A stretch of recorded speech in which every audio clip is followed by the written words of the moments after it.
కావాలనే మీ కలను నెరవేర్చుకోండి. సంప్రదించండి హెగ్డే ఫెర్టిలిటీ, హైదరాబాద్, తెలంగాణ. నమస్తే, నేను Kavitha. Welcome to I Dream News. గత కొన్నేళ్లుగా చేతబడులు, మరు జన్మలు, క్షుద్ర పూజల మీద అవగాహన కార్యక్రమాలు చేస్తూ క్యాంపెయిన్ చేస్తున్నప్పటికీ ఇప్పటికీ సమాజంలో ఎందుకని ఆ వార్తల్ని మనం తరచుగా చూస్తున్నాము? మూఢనమ్మకాల పేరుతో మనుషులు ఎందుకు బలవుతున్నారు? వివరించడానికి ప్రస్తుతం మనతో పాటుగా ఉన్నారు హ్యూమనిస్ట్, రేషనలిస్ట్ బాబు గోగినేని గారు. బాబు గారు, నమస్కారం అండి. నమస్కారం అండి. ఇప్పుడు అప్సరా విషయం ఎందుకని అంత దారుణంగా జరిగిందని మీరు అనుకుంటున్నారు? అంటే సొసైటీలో ఎలాంటి మార్పులు వచ్చాయి? నాట్ ఓన్లీ అప్సరా, గతంలో కూడా మనం చూసాం. ఢిల్లీలో శ్రద్ధా వాకర్ కావచ్చు, వెరీ రీసెంట్ గా ఢిల్లీలోనే జరిగినటువంటి అదర్ ఇన్సిడెంట్స్. 30 seconds లోనే ఒక అమ్మాయిని మైనర్ అబ్బాయి చంపేయడం, ఇలాంటివన్నీ చూస్తుంటే ఎందుకని ఇంత క్రూయల్ గా మారిపోయింది సొసైటీ అనిపిస్తుంది? అంటే సొసైటీ క్రూయల్‌గా మారటం హత్యల ద్వారా తెలీదండి. హత్యల ద్వారా మనకేం తెలుస్తుంది అంటే, ఇట్లాంటి సైకోపాథిక్ ఇండివిడ్యుయల్స్ ఉన్నారు. వారు ఒక మనిషి ప్రాణం తీయటానికి వెనుకాడరు. అది స్వప్రయోజనం కోసం కావచ్చు, భయంతో కావచ్చు, లాభాన్ని ఆశించి కావచ్చు. మనకి హత్య చెప్పేదదే. హత్య తర్వాత జరిగే చర్చ ద్వారా మనకి తెలుస్తుంది సమాజంలో ఎంత నేరపూరితమైన ఆలోచనలు ప్రజల్లో ఉన్నాయో అని. నా కోపం అక్కడ. ఇప్పుడు హత్య చేసిన వాడి గురించి పోలీసులు పట్టించుకుంటారు, కోర్టులు పట్టించుకుంటాయి. కానీ హత్య జరిగినాక దాని గురించి చేసే చర్చ మానవీయంగా ఉందా? అమానవీయంగా ఉందా? జరిగిన విషయాలని ఎలా ఆకళింపు చేసుకుంటున్నాం? ఎటువంటి సెన్సిటివిటీసు, హ్యూమన్ సెన్సిబిలిటీసు ఉన్నాయో కోల్పోయాము. This is of great interest and vital importance for society. ఇప్పుడు పాపం ఈ అమ్మాయి హత్య విషయంలోనే మీరు అమ్మాయి కదా! ఈ అమ్మాయి మీద దాడి చేయటానికి ఒక జూనియర్ యాంకరు, ఒక సీనియర్ జర్నలిస్టు కూర్చుంటారు. వాళ్ళ పని ఇదనమాట. యూట్యూబ్ ఛానల్స్‌లో. వీళ్ళు మాట్లాడుకున్న విషయాల కింద యూట్యూబ్ వీడియో కింద కామెంట్స్ చూస్తే సమాజం ఎంత దారుణమైన పరిస్థితిలో ఉందో అన్నదానికి కొన్ని ఇన్‌సైట్స్ మనకి దొరుకుతా ఉంటాయి. అంటే సమాజంలో కొన్ని కట్టుబాట్లుంటాయి కదండీ! కట్టుబాట్లన్నవి అందరి అంగీకారంతో కొన్నిసార్లు మోరల్ స్టాండర్డ్స్‌గా, కొన్నిసార్లు లీగల్ రెస్ట్రిక్షన్స్‌గా మనం వాటిని రిఫ్లెక్ట్ అవ్వటం చూస్తాము in social, political organisation of society. కానీ ఒక మనిషి ప్రాణం కోల్పోయిన దానికి, ఆవిడ వివాహేతర సంబంధం పెట్టుకుందన్న దానికి ఈక్వివలెన్స్ చూస్తున్నారు చూడండి. హత్య, వివాహేతర సంబంధం 2 దే బ్యాలెన్స్ ఈచ్ అదర్ అని చూస్తున్నారు చూడండి. అక్కడ మనకి తెలుస్తా ఉంది ప్రజలు ఎలా ఆలోచిస్తున్నారు అని. ఇంకొక విషయం, ఆహ్, ఇతని పేరు సాయి కృష్ణ. సాయి కృష్ణని డిఫెండ్ చేయటానికి చాలా మందిగారు. అతని కులం వాళ్ళే అయ్యుండాలి వాళ్ళు. కానీ అక్కడ కులాన్ని రక్షించుకోవటానికి వచ్చిన వాళ్ళు చాలా మందున్నారు. మాటల్లో తెలుస్తుంది. వాళ్ళ అభిప్రాయాల్లో అర్థమవుతుంది. వీళ్ళందరూ వెజిటేరియన్ కులాల వాళ్ళే. మళ్ళీ హత్యకి మట్టుకు ఏమాత్రము బాధపడకుండా మాట్లాడగలిగిన కెపాసిటీ సంతరించుకున్న స్థితప్రజ్ఞులు వీళ్ళు. ఇప్పుడు సైఫ్ ఉన్నాడండి. ఒక లాయర్ మిత్రుడు శ్రీకాంత్ చింతల గారు. వారిని గూడా మీరు ఇంతకుముందు ఇంటర్వ్యూ చేశారు ఐ డ్రీమ్స్‌లో. వారు గుర్తు చేశారు.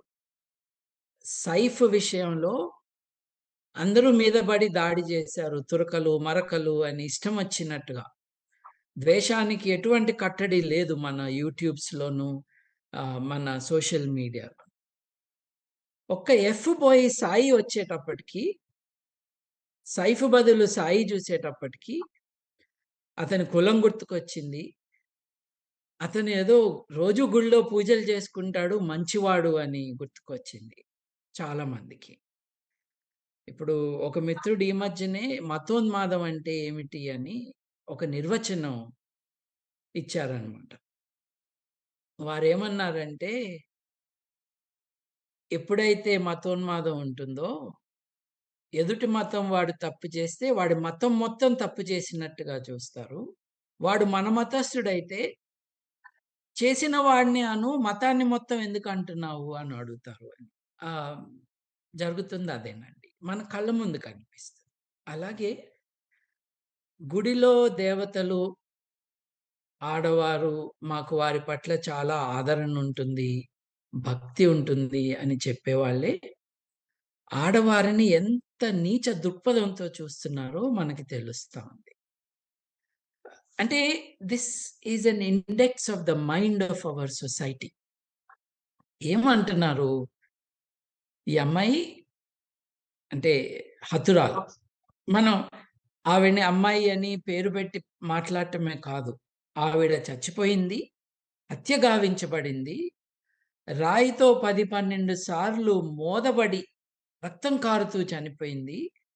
చనిపోయినాక బట్టలిప్పదీసేసి కారు కవర్‌లో పడేసి, కారులో 2 రోజులుంచి, 15 రోజుల ముందు తవ్విన గుంత పనికి రాలేదు కాబట్టి, ఒక మ్యాన్ హోల్‌లో పడేసి, 2 బస్తాల ఉప్పు వేసి, ఆ తరువాత 2 టిప్పర్ల మట్టి పోసి, ఆ తర్వాత కాంక్రీట్‌తో కవర్ చేయబడిన వ్యక్తి.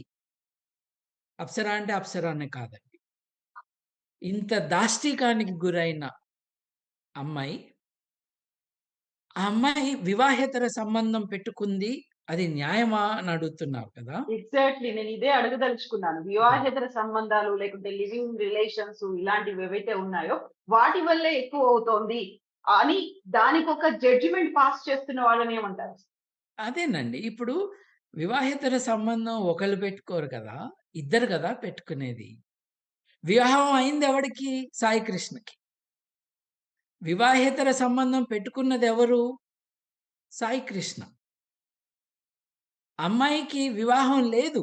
ఆమె భర్త చనిపోయినప్పుడు ఆమె పెళ్లి రద్దయిపోయింది. She is a free human being. ఈవిడ ఏమి తప్పు చేసిందో అదే తప్పు సాయి కృష్ణ చేశాడు కాబట్టి వీళ్ళిద్దరి మధ్య ఒక రిలేషన్ ఏర్పడింది. మా అబ్బాయి రిలేషన్ ఏమీ లేదు. మా అబ్బాయి మంచి బాలుడు. ఎప్పుడూ కూడా అన్నదానం చేస్తాడు. వాడిక్కడ చేసింది గర్భదానం. ఆ! ఇప్పుడు ఇట్లా మాట్లాడుకుని డిఫెండ్ చేస్తున్న వాడికి కనీస జ్ఞానం, స్పృహ లేకుండా సంబంధం ఇద్దరూ పెట్టుకుంటే జరిగేది అన్నది మర్చిపోయి, ఒక శవం పైన దాడి చేస్తున్నారు వీళ్ళందరూ. We must remember that.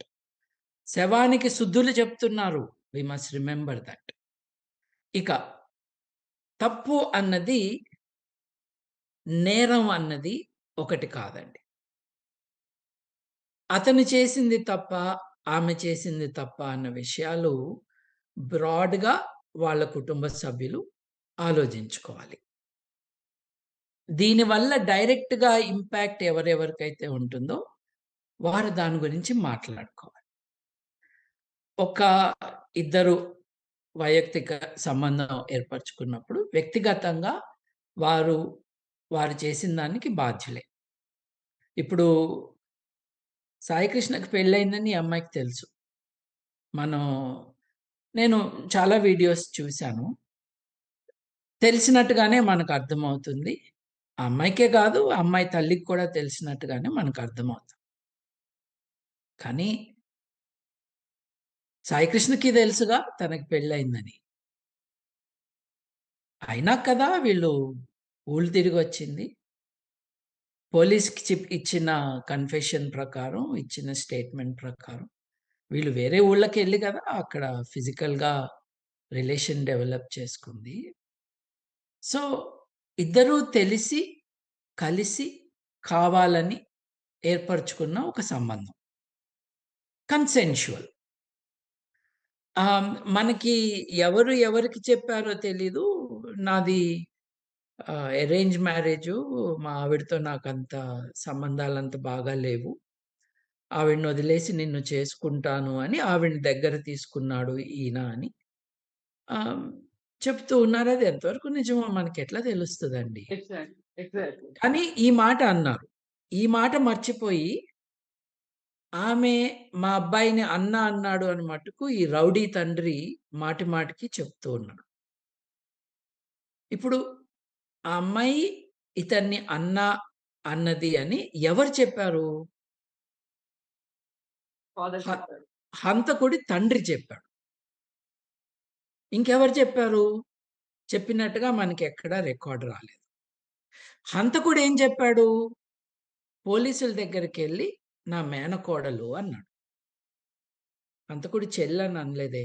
ఇప్పుడు ఈ అన్న అన్న మాట ఈ దరిద్రుడు సృష్టించింది అని నేను అనుకుంటున్నాను. మా కులంతో సంబంధం లేదు అనో మాట అనొచ్చు కదా! నిజంగా పరువు కాపాడుకోవాలి అని. వీళ్ళందరూ వచ్చి గుళ్ళు కట్టాడు. గుళ్ళ కోసం డబ్బులు తెస్తాడు. రాత్రి పగలు వాటి కోసమే కృషి చేస్తాడు అని మాట్లాడతారు. ఈ మాత్రం విచక్షణ లేకుండా దీన్నొక గాసిప్‌గా వాడుకోవటం. ఇదొకటైతేనండి. మీరు గమనించే ఉంటారు.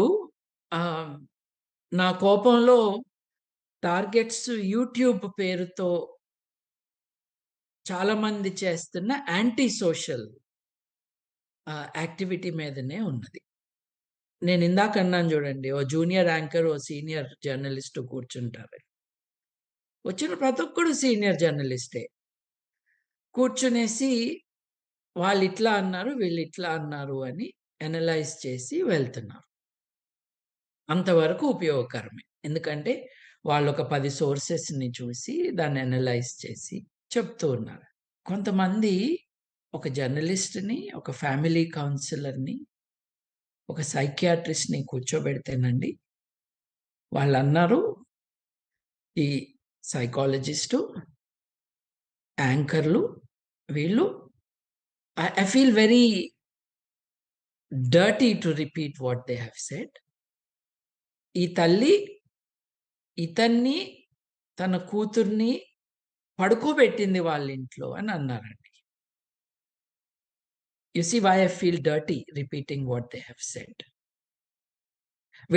వీళ్ళ మీద కేసు రాబోతుంది. ఒక ఒక మిత్రుడు ఆ ఛానెల్‌కి, వీళ్ళకి అతనికి ఉన్న ఆ సైకియాట్రిస్టో, సైకాలజిస్ట్ అన్న క్వాలిఫికేషన్ ఏంటో ఎంక్వైరీ చేసి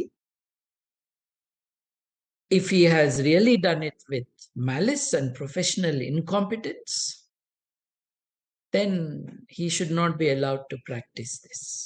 thank you so much Babu గారు. మీతో మాట్లాడడానికి బోల్డని అంశాలుంటాయి. And we will repeat it once again. And మళ్ళీ మీతో టచ్ లోకి వస్తాము. And we need to talk more about on issues అండి. Thank you so much. Certainly. It's a pleasure. Thank you. Thank you. Thank you. Thank you. That's all with Babu Gogineni గారు. This is Kavitha.